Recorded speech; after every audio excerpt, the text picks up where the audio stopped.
A ONU News tem o prazer de conversar com o Jefferson Cardia Simões. Ele que é o primeiro glaciólogo brasileiro, inclusive o primeiro lusófono a ter essa especialidade. E ele é fundador do Centro Polar e Climático da Universidade Federal do Rio Grande do Sul, que é o maior centro de pesquisa da América Latina sobre esse tema. Ele também é professor e representante do Brasil no Comitê Científico Internacional sobre Pesquisas Antárticas. Além disso, ele é membro do painel intergovernamental sobre mudanças climáticas. Professor Jefferson, muito obrigado por conversar conosco. É um prazer. Seja bem-vindo. Bom, professor, o senhor acaba de retornar de uma expedição inédita, liderada pelo Brasil, que durou 70 dias, para fazer a circunnavegação da costa da Antártica. Eu gostaria que o senhor pudesse conversar com a gente sobre essa expedição, né, que foi muito importante do ponto de vista científico, com a participação não só do Brasil, mas de outros países. E um dos focos dessa missão era justamente avaliar o estado das geleiras, que são, né, que estão ali na costa da Antártica e que estão sofrendo desestabilização por conta do aquecimento da atmosfera e dos oceanos. Como o líder dessa expedição, o que mais marcou o senhor em relação ao estado das geleiras atualmente? Bom, nós temos que entender que essa missão tinha como principal questão investigar a resposta tanto do Oceano Austral, ou o Oceano Antártico, e as massas de gelo do planeta em relação às mudanças do clima. Ah, já estava claro, mas ficou mais evidente para nós que a parte mais ao norte da Antártica, a Península Antártica, essa mostra um rápido ah, perda de geleiras. As geleiras estão retraindo muito rapidamente. É um processo que já iniciou há 30 anos atrás, mas está se acelerando. Nas ilhas mais ao norte da península, nós temos já esverdeamento de algumas dessas ilhas, que seja as áreas deglaciadas começam a apresentar uma expansão de campos de musgos e também de aparecimento de algumas gramíneas. Esse é um cenário bastante claro. Agora, nós estávamos muito mais ao sul também, durante grande parte da expedição, e prestando atenção à desestabilização dinâmica da massa de gelo da Antártica. Esse, na verdade, era o principal objetivo, investigar se algumas geleiras da Antártica são instáveis. E o que é essa questão básica? Nós sabemos basicamente o que está ocorrendo com o gelo da Antártica e a contribuição média para o aumento do nível do mar até os próximos 100 anos. A Antártica deve contribuir com alguns decímetros, né? O total estimado é 1,20 m até 2100, mas essa é a grande questão, que é também parte do programa internacional. Existe a hipótese que parte da Antártica, do manto de gelo da Antártica, mais corretamente, é instável dinamicamente e poderia, num processo que ultrapasse um ponto de ruptura, colaborar ou contribuir para o aumento do nível do mar até 7 metros, até 2300, o que seria, então, já numa escala catastrófica. Professor, o senhor tocou num ponto muito interessante que seria esse ponto, né? Muito se fala em relação à Amazônia, por exemplo, de um ponto de não retorno. Em relação aos glaciares, existe também algo que seria considerado um ponto de não retorno e quão próximo a gente está dele? Olha, certamente o ponto de não retorno, o tip point, se apresenta em vários sistemas ambientais e as geleiras não são exceção, né? No caso das geleiras alpinas ou as geleiras de montanhas, por exemplo, aqui nos Andes, nas montanhas rochosas, nos Himalaias, etc., algumas dessas geleiras já passaram esse tipping point, porque elas chegaram a um ponto que elas já não acumulam neve mais durante todo o ano e elas estão desaparecendo, elas não voltam. A grande questão é se a Antártica e a Groenlândia vão ultrapassar esse tipping point e quando. Então, existe essas possibilidades. É importante ressaltar que, no momento, menos de 4% da massa de gelo do planeta está derretendo, em termos de volume. Mas isso já implica um aumento no nível do mar até 1,20 m, até 1,10 m, 1,20 m, até 2100.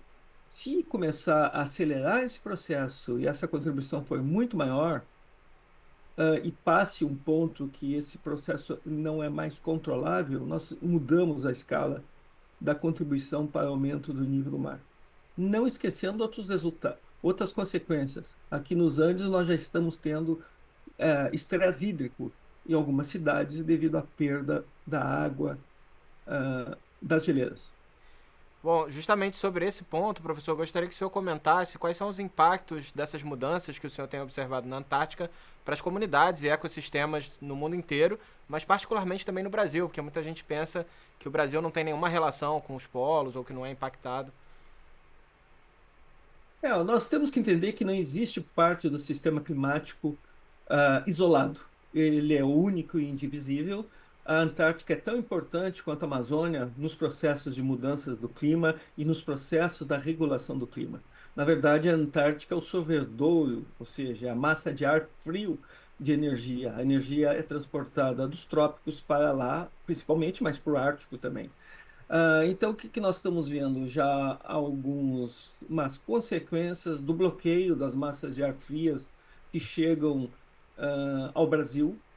Isso é claro, devido exatamente a processos, que estão ocorrendo simultaneamente, o superaquecimento do Cerrado e dificultando a penetração das massas frias, ah, até o sul da Amazônia, o que é o normal de ocorrer durante o inverno. E em maio de 2024, nós tivemos no Rio Grande do Sul exatamente isso. As massas de ar frias foram bloqueadas sobre o nosso estado aqui no Rio Grande do Sul e tivemos não conseguimos avançar e caiu em uma semana a precipitação basicamente de meio ano. Então isso mostra que os processos estão interconectados. Nós estamos mudando as correntes oceânicas e, é claro, tem a questão do nível médio dos mares que afeta todas as nossas praias. Certo. E professor, nessa expedição tão detalhada, tão inédita para a Antártica que o senhor acabou de participar e de liderar, inclusive, é, que hipóteses que ganharam força, né? Que hipóteses que o senhor tem pesquisado que, por meio dessa observação direta, o senhor conseguiu mais evidências? Olha, a grande questão é que está ficando bem claro que o Oceano Austral está se modificando muito rapidamente. Quais são essas modificações? O aumento da temperatura superficial do oceano, uma redução na salinidade, e isso está ocorrendo porque água de derretimento está sendo jogada das geleiras para dentro do oceano. E, mais preocupante ainda, nós estamos vendo um aumento da acidez. Se esquece que quando nós jogamos mais dióxido de carbono na atmosfera, nós não estamos só intensificando o efeito estufa, nós estamos acidificando parte do oceano, porque o oceano absorve esse excesso de dióxido de carbono. Então, isso tem sérias consequências, para a biota e, é claro, para a circulação atmosférica. E a grande questão agora, que a hipótese, que essa ainda é mais, eu vou dizer, está na vanguarda na ciência, e que existe um projeto no Comitê Internacional de Pesquisas Antárticas, é o Comitê Internacional, que é saber a estabilidade de algumas dessas geleiras, principalmente no que nós chamamos Antártica Ocidental, que é exatamente essa que dá para o sudeste do Pacífico e para o sul, do Atlântico. Se ela é dinamicamente ou não estável, porque grande parte das geleiras ali estão, ah, com sua embasamento, ou seja, o contato da geleira com a rocha, abaixo do nível do mar. E se o seu oceano continuar a aquecer, contribuindo para uma maior lubrificação dessa interface, o processo pode ser catastrófico. Então, no caso, essas geleiras caindo ou desmoronando, isso aceleraria alguns processos de elevação do nível do mar? Quais seriam as consequências diretas? Olha, o principal seria o aumento do nível do mar, e numa escala diferente, não essa escala de decímetros, e sim a escala de alguns metros, até 7 metros, e num período muito curto, de cerca de 200 anos, em termos de impacto ambiental. Além do que mudando a temperatura superficial do Oceano Austral. E a própria salinidade. Então, são todos processos que podem ter um impacto maior ainda do que nós já estamos vendo. Certo. E agora, professor, eu queria perguntar num nível mais pessoal, assim, que o senhor é um apaixonado pelos glaciares, estuda esse tema há muitos anos, foi pioneiro no Brasil e no mundo lusófono nessa área. Como é que o senhor compararia, assim, a primeira vez que o senhor foi para a Antártica, o que o senhor viu, o que o senhor observou, o que o senhor sentiu, com essa última visita, já com essa preocupação da mudança climática? Olha, nós temos que entender que as duas regiões polares passam por rápidas mudanças, não só ambientais, mas também políticas, geopolíticas, de exploração e explotação de recursos naturais. E nós estamos vendo que na Antártica isso modificou muito.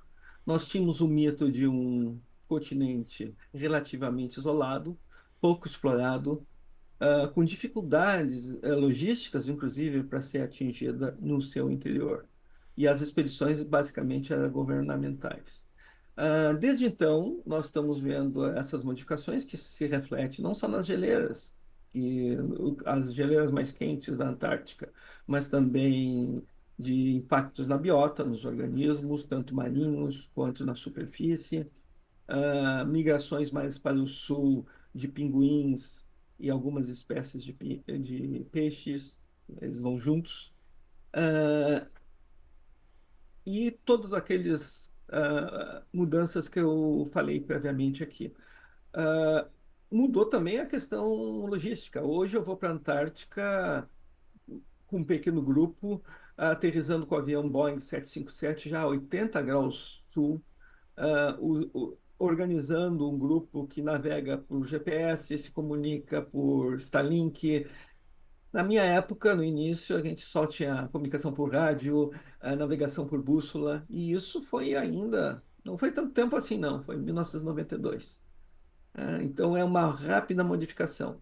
E isso, se nós compararmos com o Ártico, que é a situação muito mais crítica, tanto ambientalmente como geopolítica e remilitarização do Ártico, nós começamos a entender essas notícias recentes de interesses de diferentes governos sobre o que está ocorrendo no norte.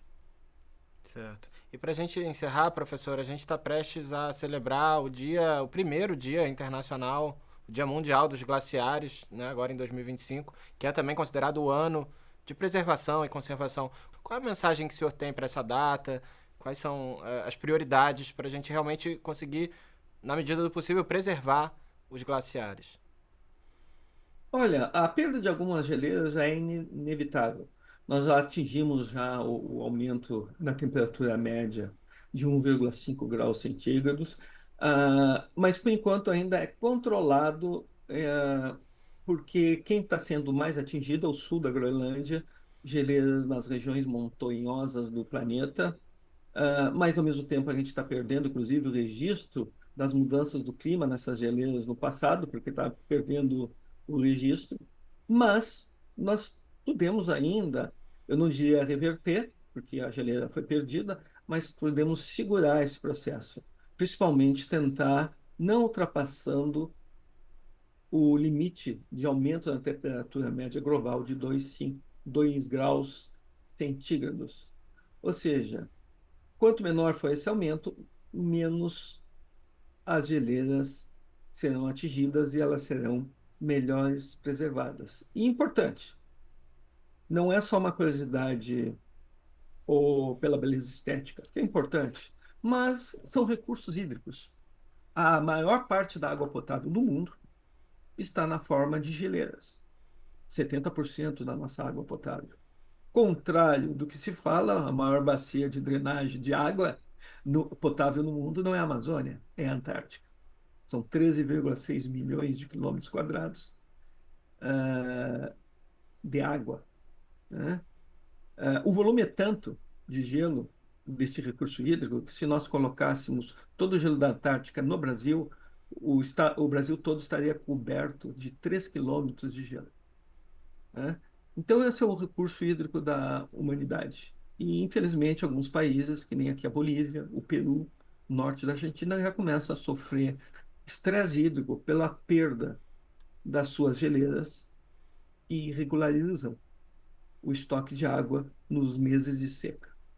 Então, a questão vai muito mais do que um simples olhar e mudança do nosso ambiente. Tem impactos diretos na humanidade.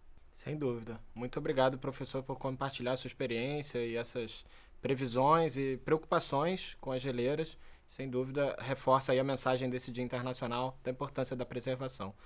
Obrigado mais uma vez por conversar com a ONU News. Foi uma grande satisfação.